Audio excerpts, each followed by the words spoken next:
On this episode of That Kingsville Podcast, the guys discuss town council news, a paved pathway at Lakeside Park. Kevin, is it Steve's worst nightmare? Steve is unhappy. Steve is very unhappy. We talk town of Kingsville vaccination policy, and then, of course, federal election news. News! Join us for That Kingsville Podcast. Stay tuned.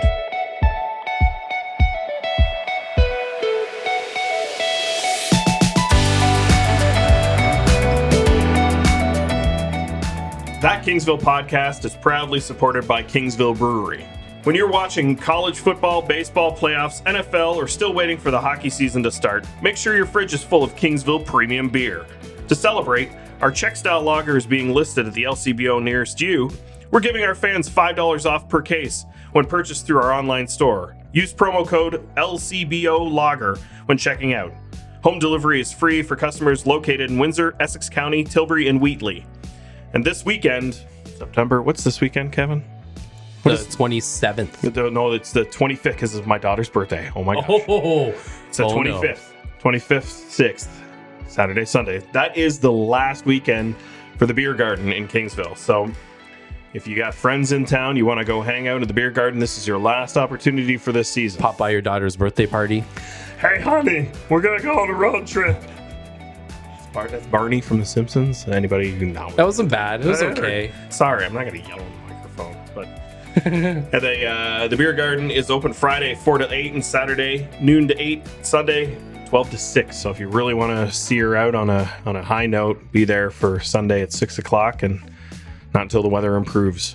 Salute. Thank you, Kingsville Brewery. Cheers to the everyday adventure.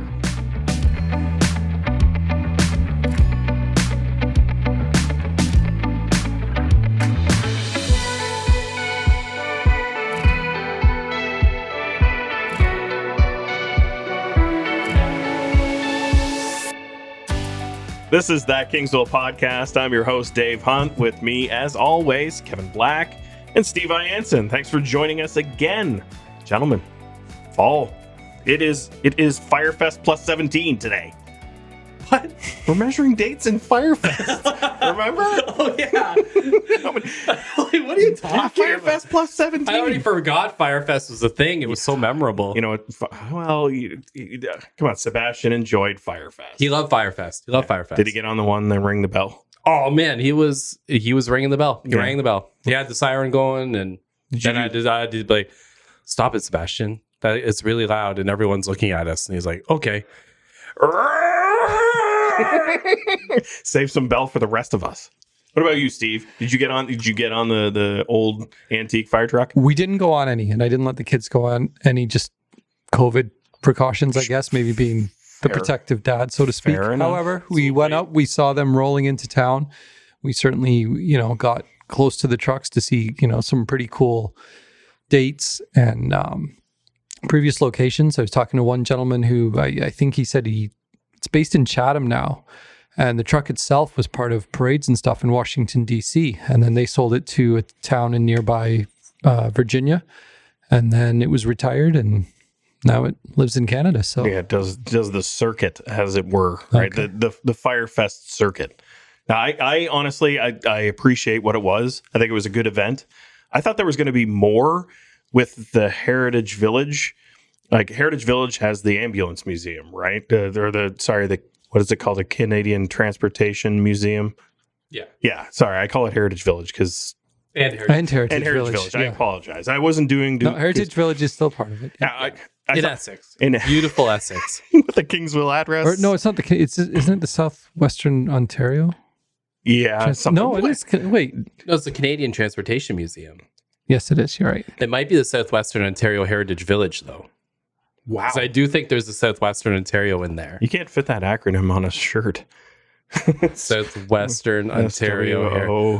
Well, maybe on a shirt we would wear, but man, that's really not what our kids would wear. There's a lot of real estate. Swole. I thought, you know, with us having the museum here, that maybe some of those vehicles would be on display. You know, pleasantly surprised of all the inventory that was here. You know, it was kind of unique to see some of those big ladder trucks and whatnot. And I hope Canadian Transportation Museum and Heritage Village. I got it right. Yeah, so I apologize. So, but yeah, we'll see next year if it is going to fall on the same weekend and clash with the Harrow Fair. Well, you got to start somewhere. This was just blazing a trail. We're here all night, folks. We're here all night. Steve he just sleeps at night and thinks, all right, we talking fire? Right. Quips. Yeah. So yeah, Don't hose me on that one, boys.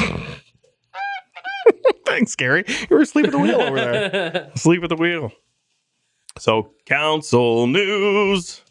Unfortunately, the latest video for the latest council meeting is not yet posted.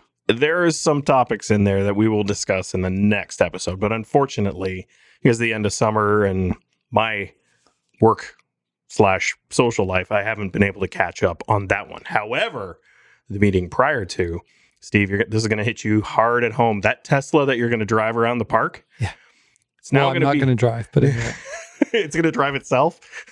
Someone else is driving it. What? I said I'm not going to drive that. I can't do it because it's electric. I'm scarred. Anyway. But now the path at Lakeside Park, don't say it, is to be paved. Come on. To be paved. Well, they have to because it's self-driving, right? It needs the lines. Yeah. To be able to, lane centering. Yeah. No, look, Councillor Thomas Neufeld and I have debated this for several years. I know he's been a strong go-getter when it comes to paving the paths, and I've been adamant that it should not be done. It shouldn't be done. No, okay. So if you, why are you That's so laughing? ridiculous. A strong go-getter for paving the path. Yeah. Well, I don't know how to describe it. It's the first words that came to mind. I'm still thinking fire jokes. No, you're right. Anyway. No, I know what you're saying. It's funny that someone would have such an informed and strong stance on path paving. Well, he did. And then, I have a lot of respect for Thomas. And one thing that Thomas and I can do is have a good, healthy debate back and forth. And at the end of the day, shake hands and say, okay, we're both wrong and we're both right and whatever. But if you talk to a lot of walkers, they like trails like the Greenway because it's soft. It's soft on their feet. It's soft on their joints. And this was one reason why a couple of people, well, I know it's a big town, a lot of people, but a couple of people were against seeing the paved paths. Another issue I had personally was simply is if you're using asphalt, if you will, it's an oil-based product and eventually it wears away. So you're going to get rain, you're going to get runoff, oil runoff into a park. And a point that, we had discussed way back, but you had mentioned is you have to salt paths. Yeah, you sure do in order for, like ice aversion and, slip and fall accidents. Unless the new lawyer that we have for the town of Kingsville has got some way, shape, or form to avoid any lawsuits due to slip and falls. Which got me thinking, though, on the flip side of it is with the current, whatever you want to call them, gravel, stone, sand paths, there is they would plow them. They would take whatever through there and you would have the potential for slippery spots, for ice buildup, depending on the, obviously, temperature fluctuations. I guess with a paved path, one benefit would be that path would be clear, you would expect. So it would be safer. Well, they could just radiant heat it like they do the bridge on Undertown Line over Cedar Creek. Yeah. Do you remember when that got done? Yeah, I was covering county council that night, actually. I was there too. Do you travel down the Undertown Line during winter? I try to not often. Okay. No. We've got family down that way. The salt truck does not turn off the salter when they go over that bridge, which was the reason why it was heated, so that the salt doesn't leach into Cedar Creek. Right. Well, that's true, but it was a pilot project. So that company that built it at the time, they did that for free. Like installed that system for free because they wanted to test it out and see how it would work. And how many others do we have in town? 0. No, Lakeside Park, the entire pathway. Yeah. Well, and technically we don't even have one. We have half of one. Yeah. Yeah. Yeah, the other half's in Essex. It's with Heritage Village, right? Canadian Transportation Museum. Yeah, it's on the way. So, Steve, unfortunately, to your dismay, it'll be paved. Who knows when the tender will go out, but I'm sure it'll be all the reclaimed asphalt from Division Road, or maybe they'll recycle it that. We'll keep Kingsville in Kingsville. Won't they? And I mean, personally, I'm disappointed. I think it's a little bit short-sighted, if you will, in the grand scheme of nature. Mm-hmm. It's, after all, a park. I don't expect, Kennedy Woods to be paved.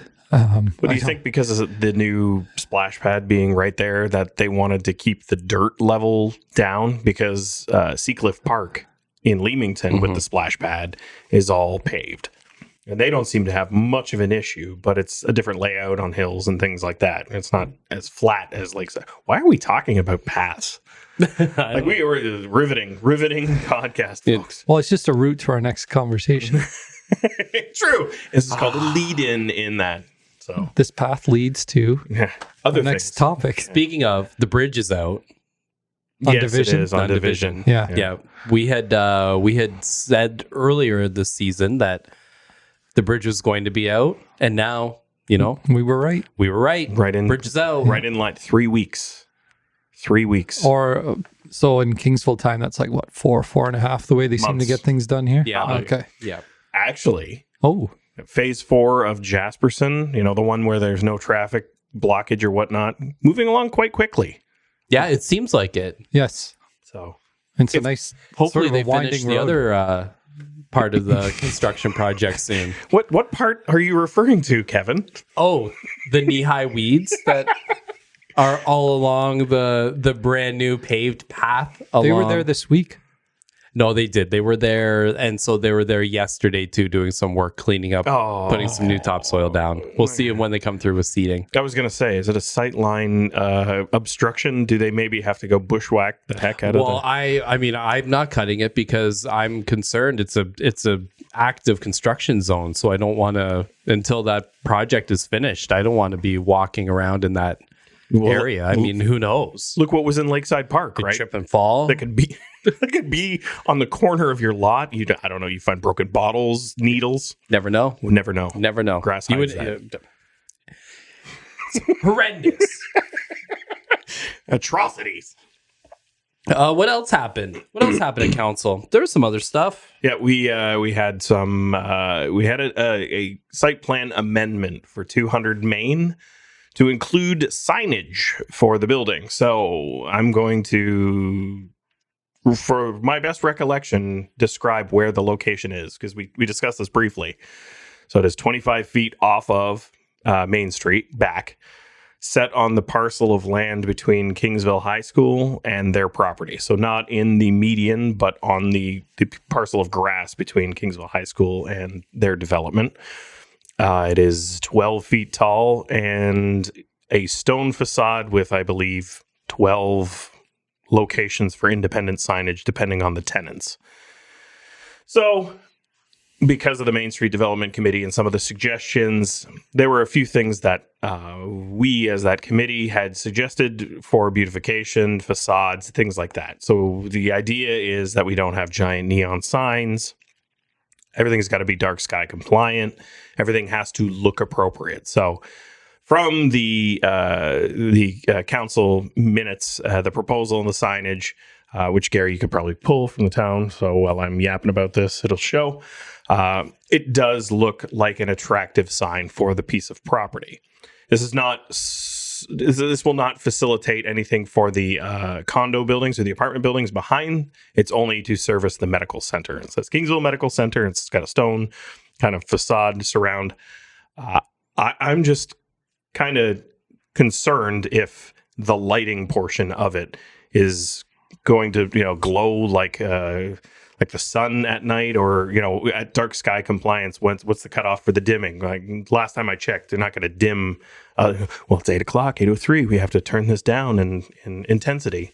So the living close to the large pylon sign that's at the Movati Plaza, It's pretty bright. Mm-hmm. Like there's a lot of light that comes off that one. Now it sounds like this one's going to be a little bit more high tech. I mean, that's an older sign. High tech technology. Well, I mean, maybe they'll use the LEDs, you know? Yeah, well, I would assume it would be very similar to the one at Movati Plaza, just limited to a 12-foot high height.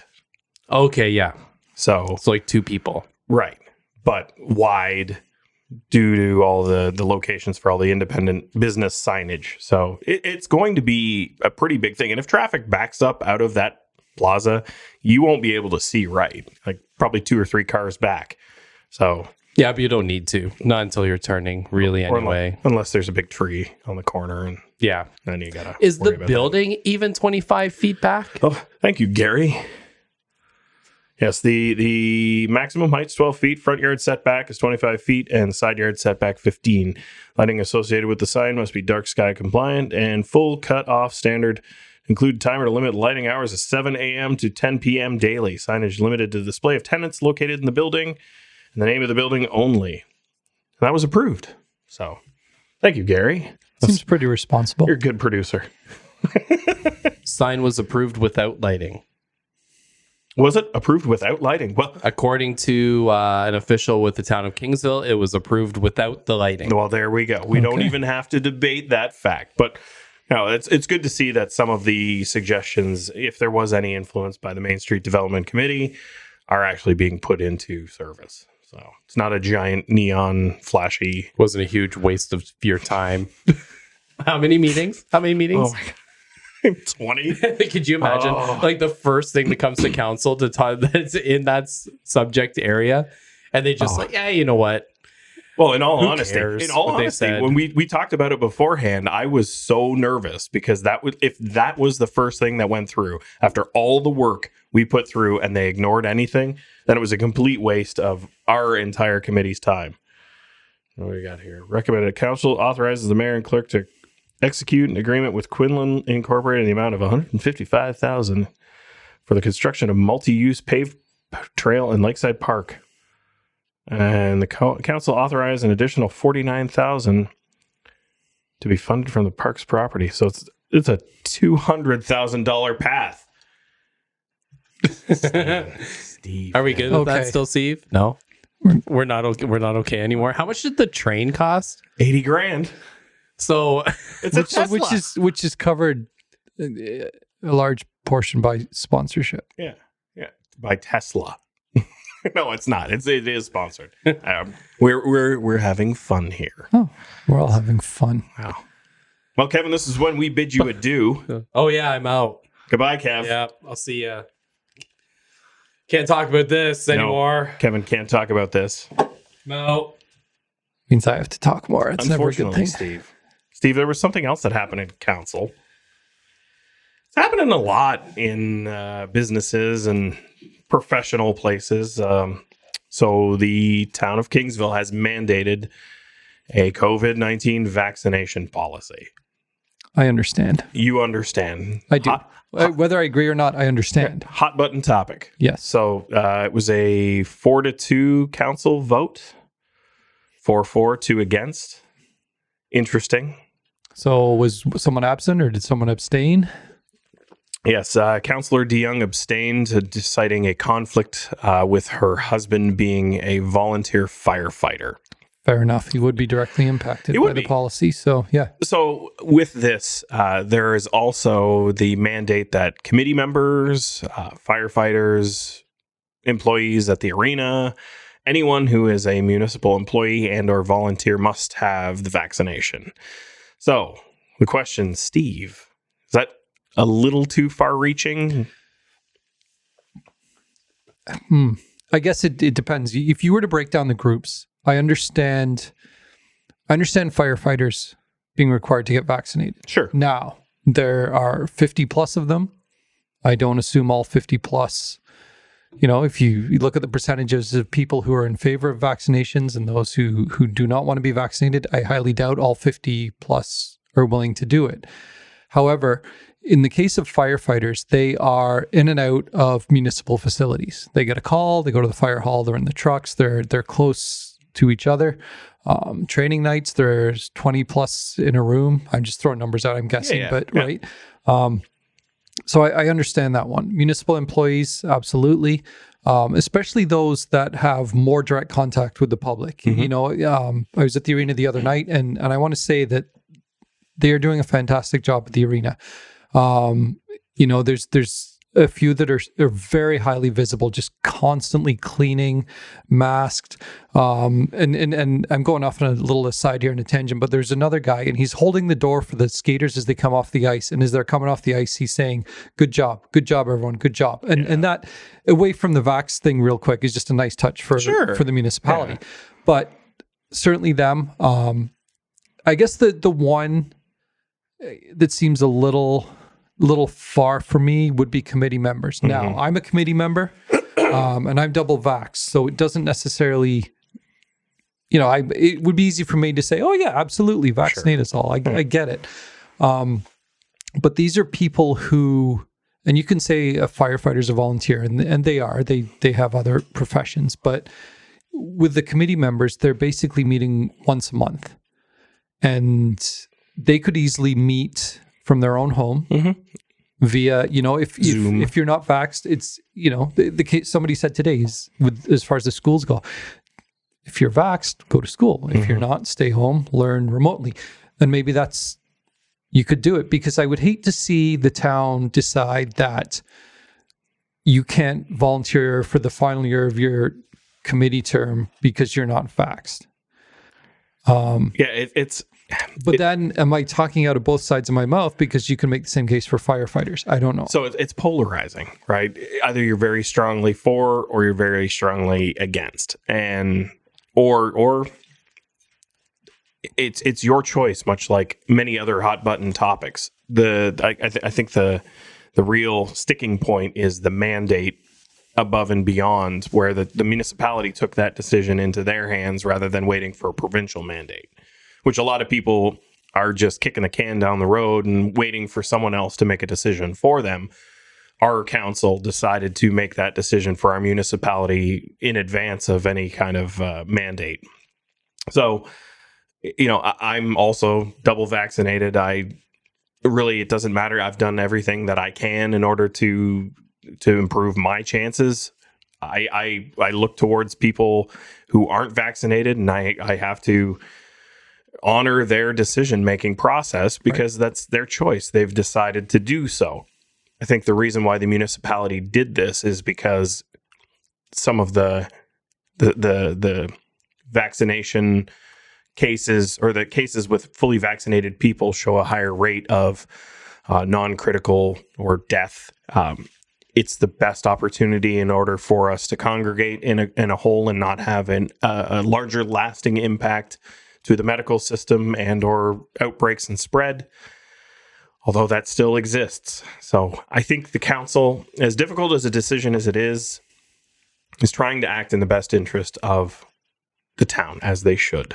Exactly. And I guess if I want to look at this somewhat narrow-minded, and I don't want to upset any firefighters here, because I've always had a great working relationship when I was with the paper. I love what they do. I have a lot of respect what they do. But with firefighters, they wear helmets, they wear suits, they have all this stuff to protect themselves. Why wouldn't you get a vaccination to protect yourself? And I'm just, that's one way of looking at it. And I'm not saying it's right or wrong, because again, if it's an individual's choice not to get vaccinated, I respect that too. But they're also giving their time in a dangerous role. You would, and I want to keep them, because it's not always easy to. Right. And I'm sure in a legally geared sense, there was risk mitigation by, hey, if we're fully vaccinated as a municipality, then we can't be targeted towards any kind of outbreak negligence, right? Well, you had non-vaccinated bylaw enforcement come into my establishment, which shut us down because we can contact trace it right back to XYZ, right? It sucks. It really, really sucks that this is even a topic, right? Much like every bit of gossip and social media pressure and talking heads like us on this silly little podcast that nobody listens to, that we have to have these discussions that, even if you weren't vaccinated or whatever, I wouldn't think anything different. But now, because we put it in the sense of a municipality, it's a far greater issue than what it really should be. And the divisiveness is incredible. You hear stories of how, people are trying to go for chemo treatments, or they've come from chemo treatments, and they're having to walk this gauntlet of protest. Yeah. And I'm not saying like that, none of it's really right. I mean, you either are in favor of it or you're not, but I'm not going to go marching over to my friends or neighbors who don't want to get vaxxed with a sign saying, hey, get vaxxed, get vaxxed. No, like just, okay, it's your choice. Oh. Social media gives everyone a soapbox to stand on, right? And everybody's click hungry or like hungry or attention hungry, right? Which is why people post controversial things. People grab their phone and start recording things when people are getting hurt, right? You drop, no, I'm not going to go save the guy because, this is going to go viral, right? You want that 15 minutes of fame. And this is one of those issues that you can get an entire audience just by picking one side. And you can have any argument you want against vaccination or any argument you want for vaccination. It's personal choice. And we've lost humanity's compass throughout the last year and a half, right? COVID aside, scary for everybody. Never happened to this generation. We don't know what to do. People in the know made the right decision. Science tells us one thing. Other people have other reasons. In parallel, alongside, against science. Does that make them bad people? Right? No. And it's tough. It's tough for council to have to make decisions like this, but that's why they're elected. Right. Is to make the decisions that are for the betterment of the community, and the science and the statistics and probably the legal advice tell us that, a vaccine mandate is the safest way forward. So no, and I get it. And at the end of the day, you're right. Council is making what they feel is the best decision for the community, whether it's vaccines or paved paths. I mean, at the end of the day, sure. I don't have to like the fact that they're paving paths, but maybe I do like the fact that they're putting this policy in. Doesn't matter. That's my opinion, and they're doing what they feel is right. And it now coincides with the mandate from the province about proof of vaccinations in order to attend certain locations and places and or indoor spaces and whatnot, actually being tomorrow. So you better be prepared, right? And we haven't seen the backlash of that yet. And I'm fearing for a lot of the young workers at service industries that are going to have to face this landslide or this tidal wave of frustration and anger. And, I hope that people have enough humanity to realize that the poor kid that's supposed to check everyone's vaccination records at a McDonald's or a Pizza Hut or wherever they want to go into isn't the one that created the requirement. They're just there because they want to make their $15 an hour so they can have their lives. But then there are those people who just the first person they see who is and part of the control, part of the master plan. Yeah. And I've had instances at grocery stores and things like that over the last couple of years where I've spoken up to a couple of people and said, hey, easy, like don't take it out on the poor cashier. My poor mother is just, anyway, with the vaccination policy and now the mandate to prove vaccinations to do certain things that everyone up until this point was able to do with the masking and the social distancing and the sanitizing. I'm hoping it doesn't have an amplification effect, right? We've seen the UK repeal their vaccination passport mandate. Last week was it? Who knows by the time ours comes around whether or not Ontario continues through to fruition in October to continue or what happens. Anything can go. Who knows? Maybe this town of Kingsville vaccination mandate ends up being the best thing that we could have done because, it didn't create any kind of outbreaks or whatnot within municipally owned or municipal functions.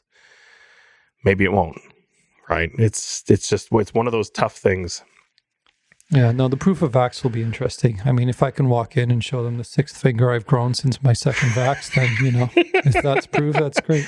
That's why joking aside. Yeah, but that's why we haven't talked about this at all on the podcast, because it's polarizing and there's no right answer. Whether you are or you're not, nobody's wrong, nobody's right. We've had maybe one comment of feedback since we started doing this, and this might get us 6 just talking about this. Clicks, right? Yeah, social media clicks. This is why we do it. Just fall down and break your neck. I'll record it, and we'll be viral. So I don't know.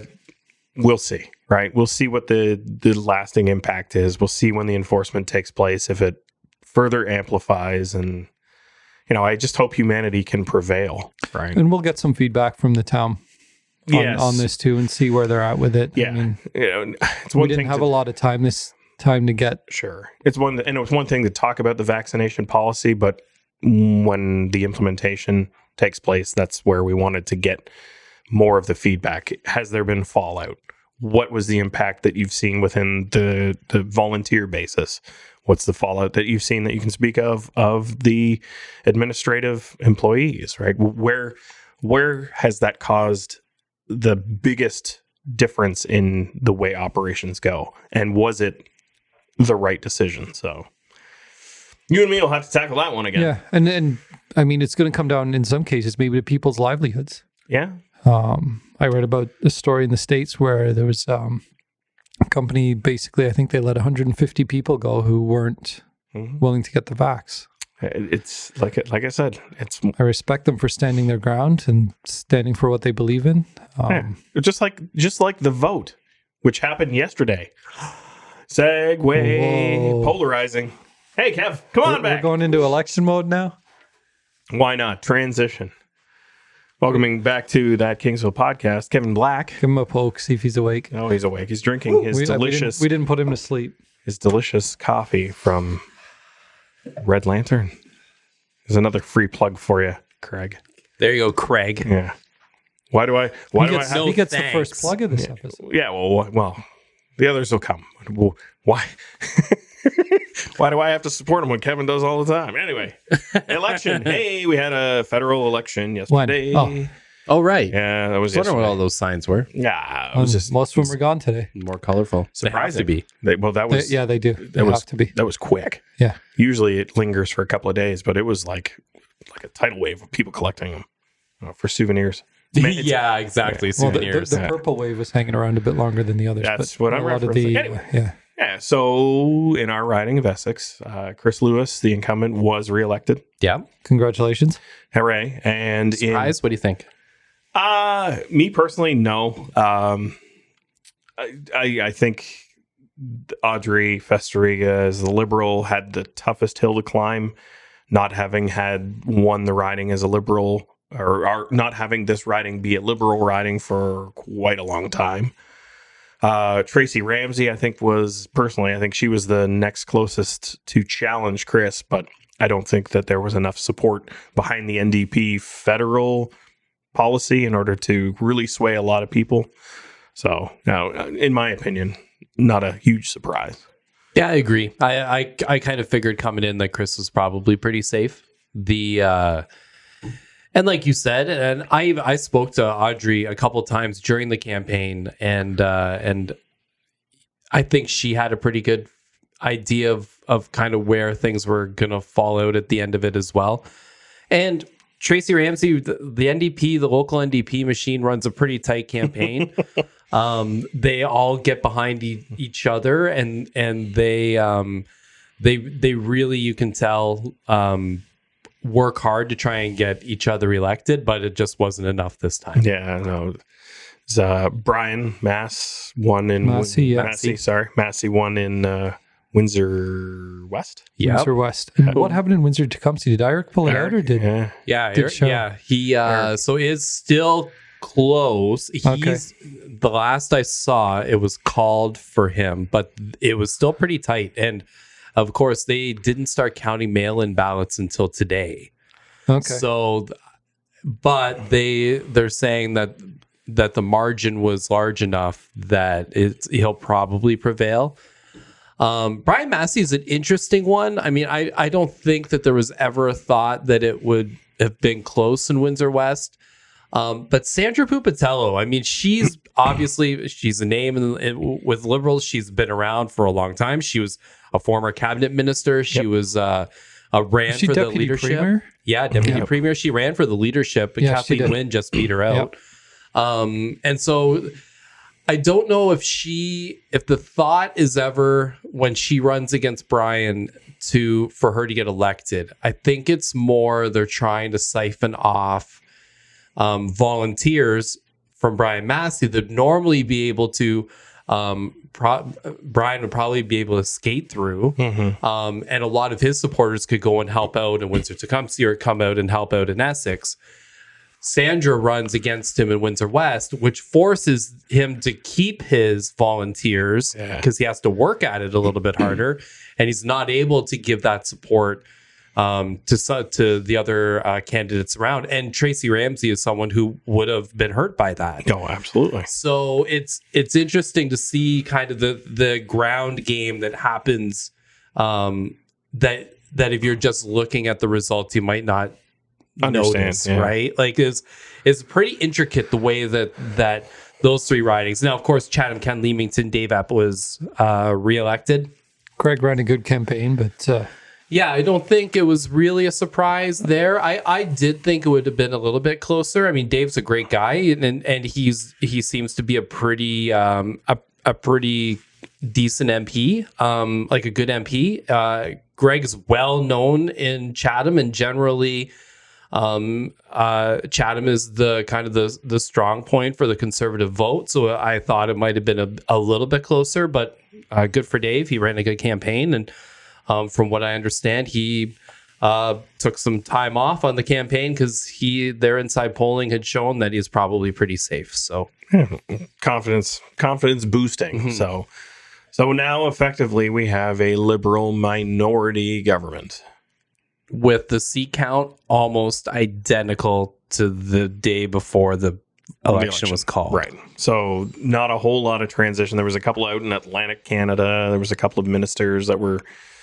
uprooted, but no real change. Now, Aaron O'Toole came out and kind of basically said, well, hey, he'll be ready for another election, which I don't know if he's angling for something, but he seems to think it'll happen sooner than later. I don't know about that. Whatnot. Yeah, Jagmeet. Jagmeet.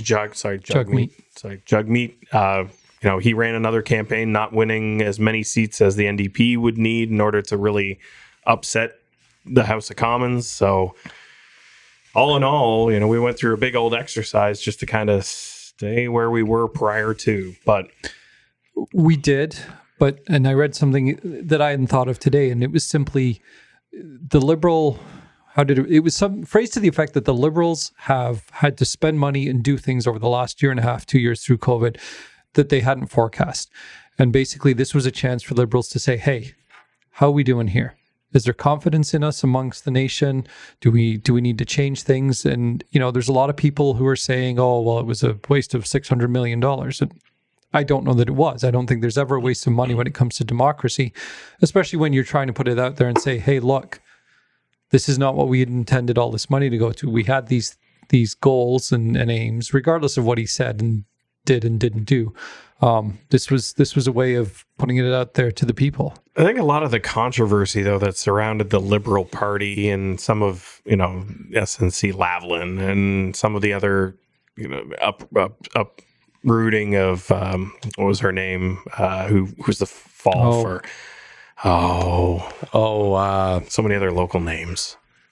Anyhow. Raybould. Yeah. Yes. So, not without controversy in the prior House and whatnot, it didn't seem to have any effect on the way people voted this time around. So maybe they are getting the benefit of the doubt of, hey, extenuating circumstances through COVID.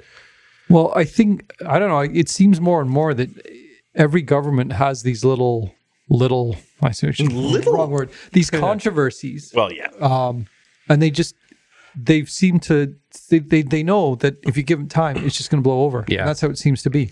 Not everyone forgets. And yeah, it does get brought up, but it's like, okay, if we're not going to get rid of him or her at this point right now, while it's really, relevant, then we're not gonna get them on it. This was an election of COVID mandates, vaccination policies, COVID response, and the normal every election conservative issues that come up. Sure. Gun control, pro-choice, pro-life, all of that stuff that ends up coming up during any election. And I think that this was, the conservatives had the liberals. They had them.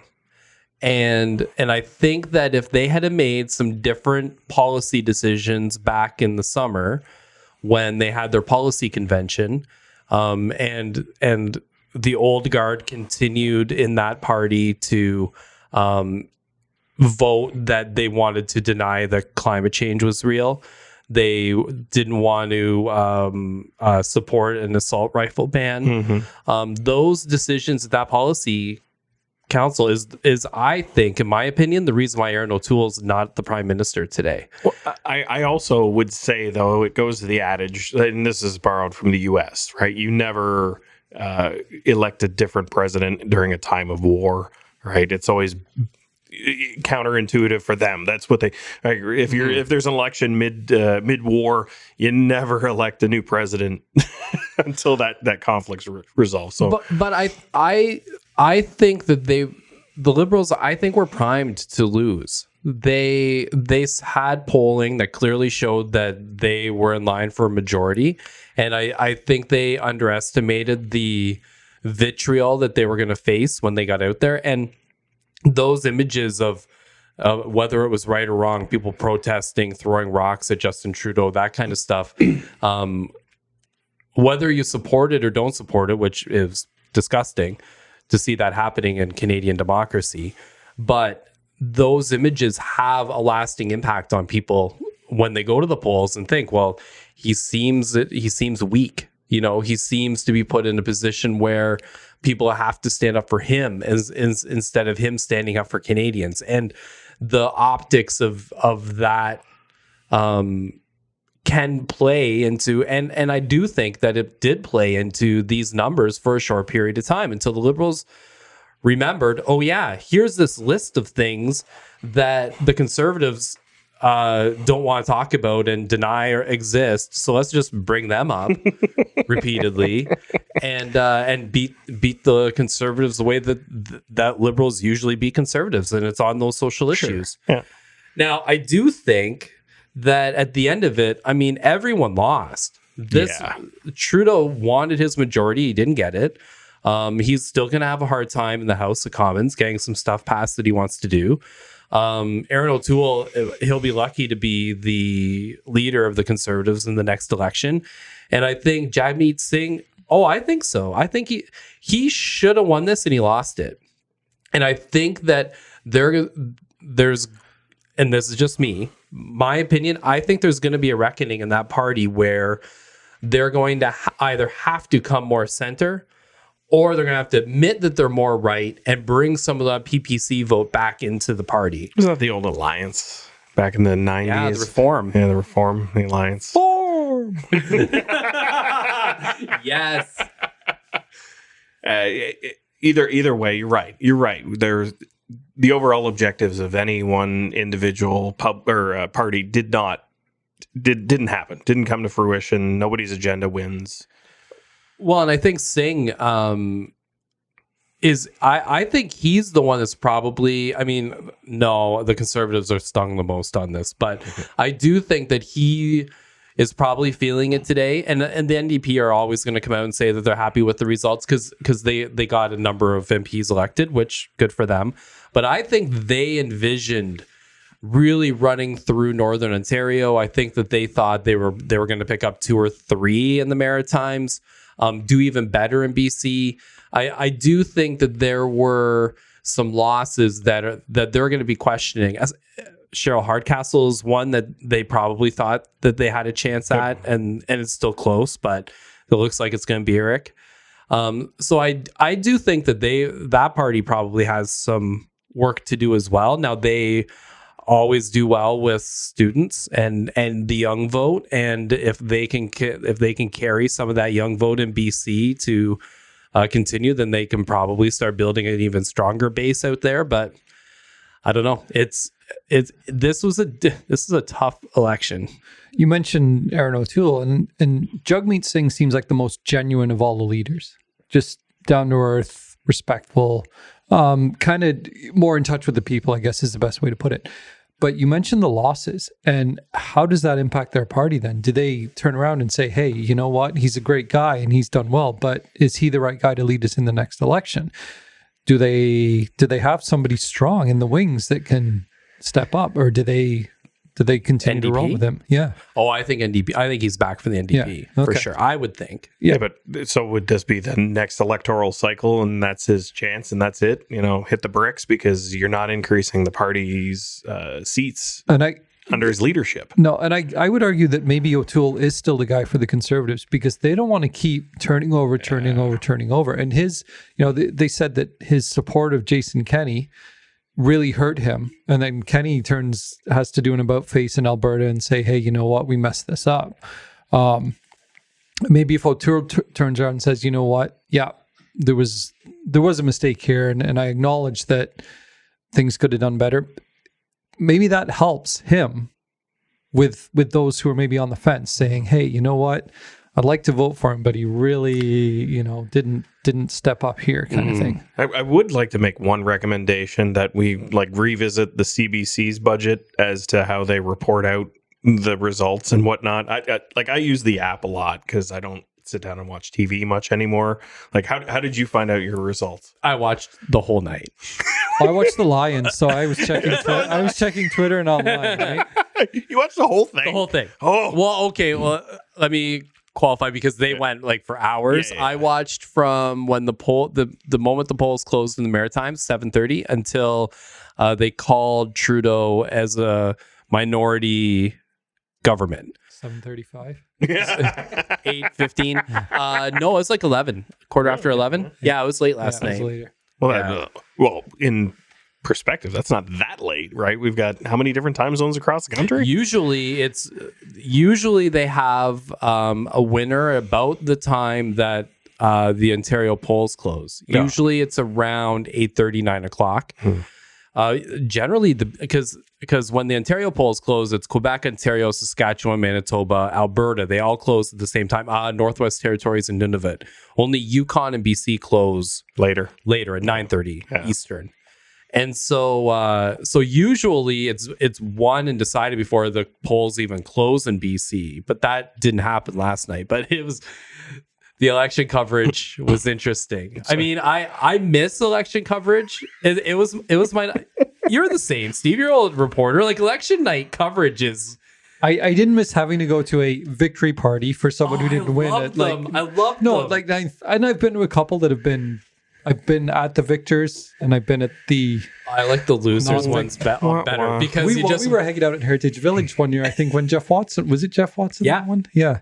But no, I never even thought about it. I guess I was just like, the Lions are up at halftime, and now I know they're gonna poop the bed in the second half. But I never even thought about. Was it the last? When was the last election before this? Provincial. Federal. Okay. The last federal election? 2019, right? Yeah. But the last election was provincial. Okay. But I didn't miss having to leave the house at 8 o'clock to go to Bell River I didn't miss that. I think it'll probably hit me next year when it's the municipal one. I think we should, if we're still doing this. No, we are. We will be the source for meeting the candidates. No, not the candidate, but be there on election. Oh, yeah. Oh, yeah. Broadcast. Gary, do that. Gary. Yeah. Live. Yes. Live stream. As an aside, YouTube. The funniest one, was, I think, was it the last Kingsville one or this two? And it was at Migration Hall. And there was, of course, there was a glitch. And it was taking hours.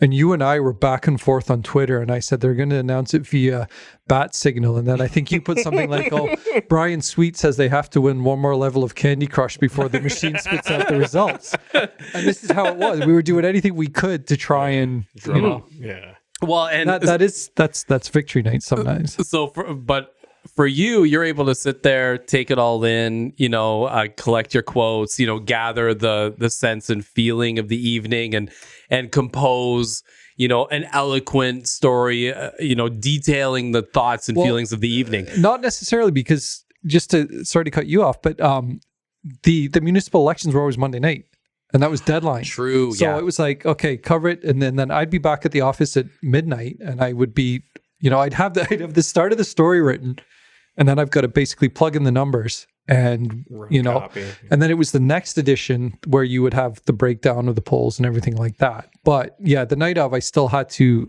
hammer that one out real quick. I was cutting in every 15 minutes for 4.5 hours with no numbers. Well, you can only talk to Brian Sweet about what's taking so long so many about times. His latest book, and then that'll fill the time. One polling station reporting 43 votes for the Liberals. And back to you. That's my night. Oh.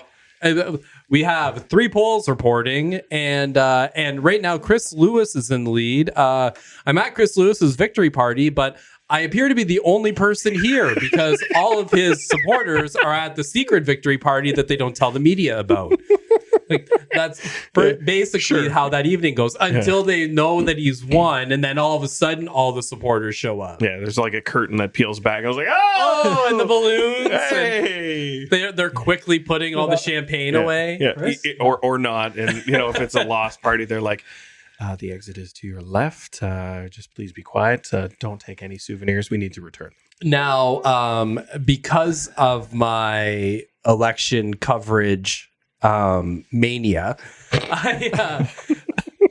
I can't just watch coverage. I critique every moment of it.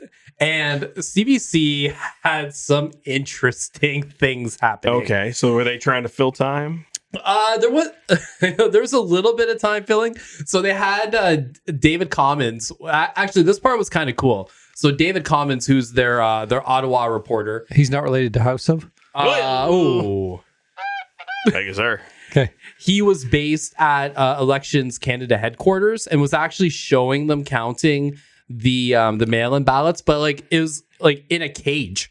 So he's in they're in a warehouse, the basement of Elections Canada, and all these literally in a cage. They were caged in.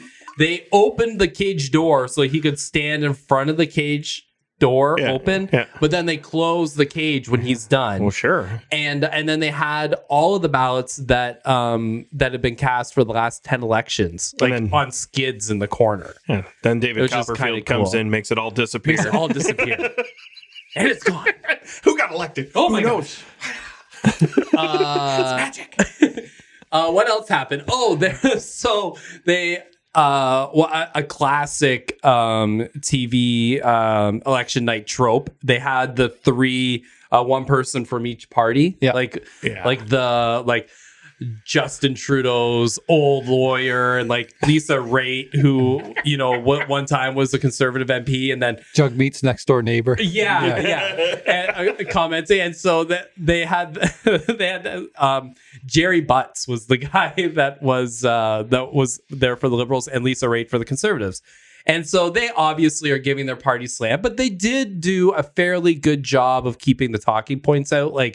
They were obviously pro their party, but kept it fairly good, except for one moment where Gerald Butts brings up saying, and I'm going to say his name as many times as I can, talking about how the Liberals were able to use the assault rifle ban against the Conservatives. And so Lisa Raitt says, well, it was a good tactic, and they really, used the tactic well, and they found a weak spot in the Conservative. And then Gerald Butts says, well, it shouldn't have been a weak spot because you should ban assault rifles so you don't kill a whole bunch of people. And then they kind of went at it. Till the host, I forget her name. She kind of jumped in. Was like, whoa. How about you guys settle and we go to Jagmeet's neighbor, and she can just spout off about the NDP and BC for a few minutes, and which was kind of classic. It's another moment I really enjoyed. They for the first time had the classic CNN touch TV. But the guy he was having a hard time. Oh, they should have brought in what's his face from CNBC or NBC or whatever it is. What is the King? David, is it? Anyway, yes, they needed him. It's like not, this. It's not a touch. Oh no, I know. So imagine, so he's doing this thing, like touching on it, and then doing this, and then he's trying to draw, like write the numbers on it, to, like be like he's like taps the pencil, and then he's like, and there's 7 seats over here, and which works, and then he's like, and then in Ontario, they're trying to get 73. And 7-3, but as he does the 3, like a 1 comes in between. He's like, well, I don't mean 713.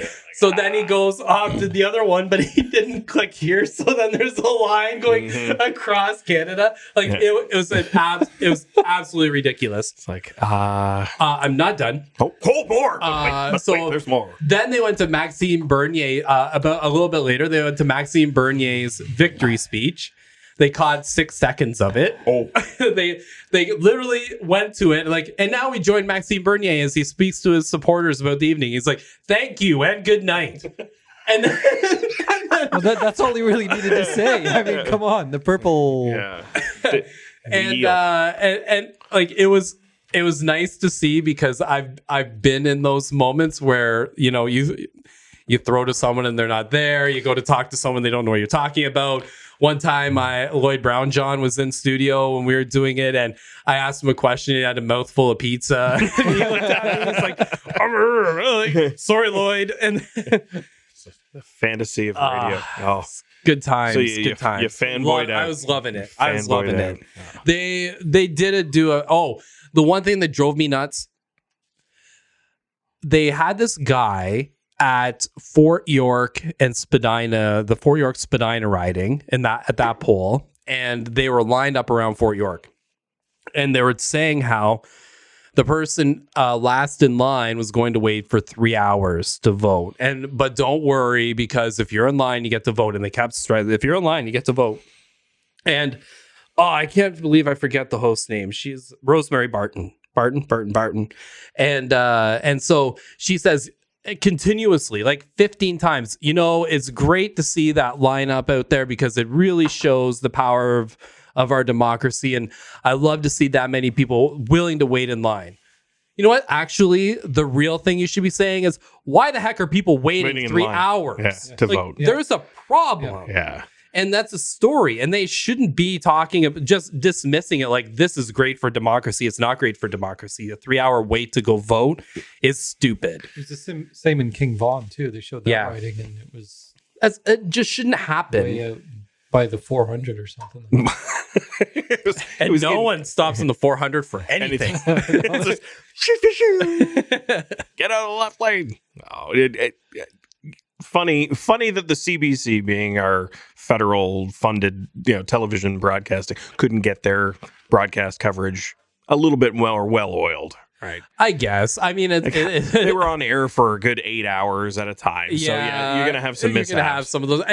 Honestly, it's kind of like to see the gaffes, to know that when I was doing it, I wasn't doing that bad. Yeah, it's reality. It's like, they were back on Air 6 this morning to cover that guy who just voted. So. His vote doesn't count. That guy camped out. His vote counts. His vote counts. Don't worry, this is good for democracy. He waited all night. Yeah. We gave him a van to sit in. They called Glenn Knight, and he showed up at times. Got some for you. Just a little comfort for you. So I would assume we're at least 18 months out from another one. Yeah. I don't think they'll call it any sooner than that. They'll wait for the pandemic to be done now. Is next year provincial as well? June. Right. So we've got a provincial one. We've got a municipal one. Yeah. October. And then I bet you following spring will be federal. Sure. So we'll be like within 6 months. Lots to talk about. So much. Lots to talk about. Lots to make sure that we interview live. Carrie. So it's 7.5 months before people can start filing their candidacy municipally. If the dates haven't stayed. May 1st. Haven't changed. Yeah, May 1st. So that's your municipal declaration. 7 months and 9 days. Or how many days post Firefest? Wrapping that one right around there. Thanks again for joining us on That Kingsville Podcast. We sure appreciate it. If you would like and subscribe to us on Apple Podcasts, Google Podcasts, iHeartRadio, or wherever you get your podcasts. YouTube, apparently people like looking at us. I don't get it. I don't get it either, but hey, this is what we look like. So thank you for your support. Literally kicked off television. We'll save that for another episode. It's true. It's true. Thanks again, and we'll see you next time.